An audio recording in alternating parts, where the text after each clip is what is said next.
बड़ी पतिव्रता नारी थी। उसका पति प्रदेश जाने लगा, उसकी पत्नी रोने लगी, कहा कि हे पतिदेव, आपके बिना मैं मर जाऊंगी, 1 मिनट भी जीवन यापन नहीं कर पाऊंगी, कैसे जीऊंगी? आपको देख के ही जल पीती हूँ, आपको देख के ही भोजन करती हूँ, आपको देख करके श्रृंगार करती हूँ, आपके बिना मेरा सब समाप्त हो जाएगा। उसके पति ने कहा, मेरा जाना बहुत आवश्यक है, बड़ा जरूरी है, और तुम मुझे देखे बिना कुछ नहीं कर सकती हो, इसलिए मेरा ये फोटो ले लो। जब तक मैं लौट के नहीं आता हूँ, इस फोटो की पूजा करना, इसको ही देख करके भोजन करना, इसको ही देख करके जल पीना। वह पतिव्रता नारी अपने पति का फोटो लेकर के रोज उसी की पूजा करने लगी, उसी को देख करके खाती पीती सोती जगती श्रृंगार करती सब कुछ करती। एक दिन वह पतिव्रता नारी बैठ करके अपने पति के फोटो की पूजा कर रही थी। उसी समय उसका पति आ जाता है, सागर खटखटाता है, दरवाजा खोलो। गोपिकाओं ने कहा, हे प्रभु, उस समय उस पतिव्रता नारी को क्या करना चाहिए? अपने पति की फोटो की पूजा करनी चाहिए कि दरवाजा खोलना चाहिए? भगवान ने कहा, सीधी सी बात है, जब उसका असली पति आ गया तो फोटो की पूजा क्यों करेगी? उसको दौड़ करके दरवाजा खोलना चाहिए। गोपिकाओं ने कहा, प्रभु, मेरे प्रश्न का उत्तर मिल गया कि संसार के जितने पति है तो आपकी फोटो है, सबके वास्तविक पति तो आप हो, अब तुमको छोड़ करके हम कहां जाएं? कह करके गोपियां रोने लगी। जाऊं कहां तजी शरण तिहारे, काको नाम पतित पावन जग जीने तिहारे। हे प्रभु, आप सोचते हो हम विषयों की लालच में आई हैं, हम भोगों की लालच में आई हैं। संत्यज्य सर्व विषयान, हमारे घर में किसी चीज की कमी नहीं थी, न खाने की न पीने की, हमारे पति भी हत्ते कट्टे थे, किंतु गोविंद तेरे लिए हमने सब कुछ छोड़ दिया। संत्यज्य सर्व विषयान, सभी विषयों का परित्याग कर दिया। तव पाद मूलम, और तुम्हारे चरणों में आग पड़ी हैं। और कन्हैया कहते हो लौट जाओ, कितने निष्ठुर हो तुम। चित्तम सुखेन भवतापहृतं गृहेषु यन्निर्वसत्कृतकरावपि गृह्य कृत्ये पादौ पदं न चलतस्तव पादमूला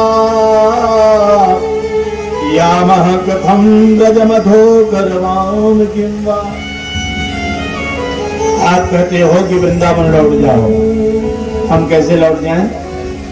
अच्छा चलो हम लौट जाते हैं, हमारा जो चुराया है दे दो हमको। भगवान ने कहा, क्या चुराया है? कहा, मेरा चित्त। चित्त चोर, तुमने मेरा चित्त चुरा लिया, मेरा चित्त लौटा दो, हम चले जाएं।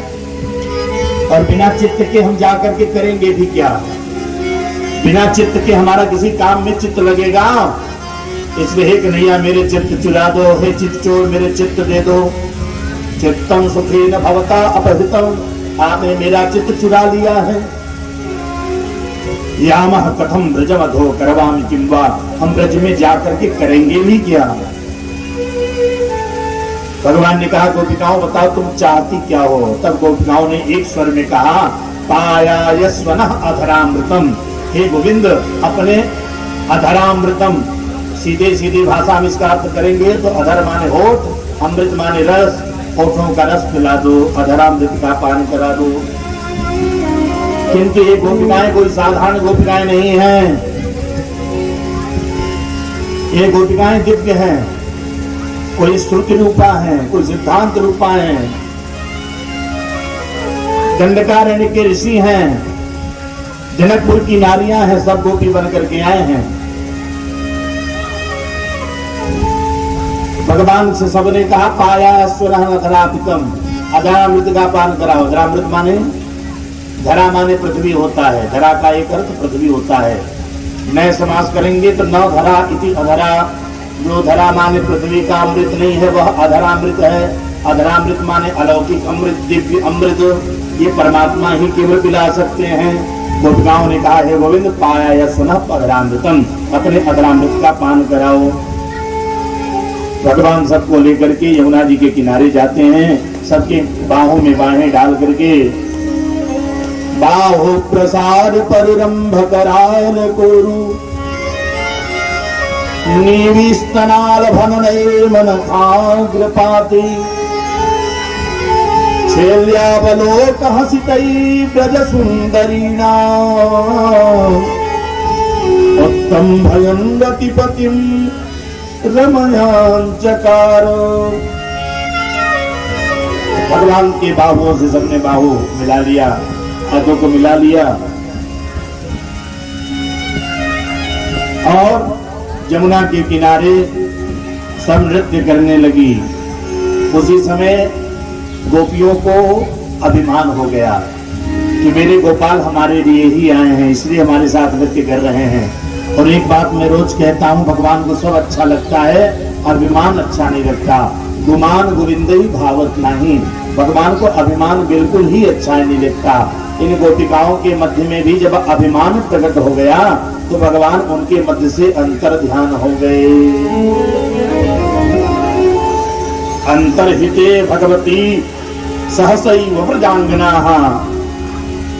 जैसे ही भगवान उनके मध्य से अंतर ध्यान हुए, सारी गोपिकाएं मछली की भांति छटपटाने लगी। केवल एक गोपी भगवान के साथ में है, वो कौन है? श्री राधा रानी। श्री राधा जी का भागवत में कहीं भी नाम नहीं है, वधू कह करके संबोधन किया गया है उनका। एक वधू साथ में है।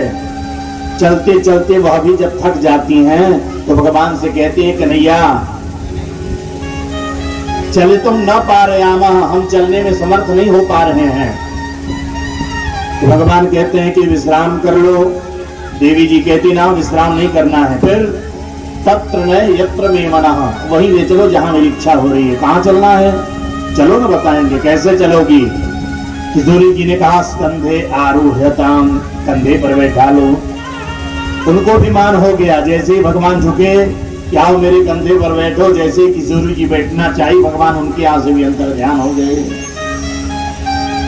अब तो पीछे जो खोज रही थी गोपिकाएं, किशोरी जी से आके मिल जाती हैं और सब मिल करके भगवान का अन्वेषण करने लगती हैं, भगवान को ढूंढने लगती हैं। लता पत्रा गुल्म पत्रों से भगवान का पता पूछती हैं।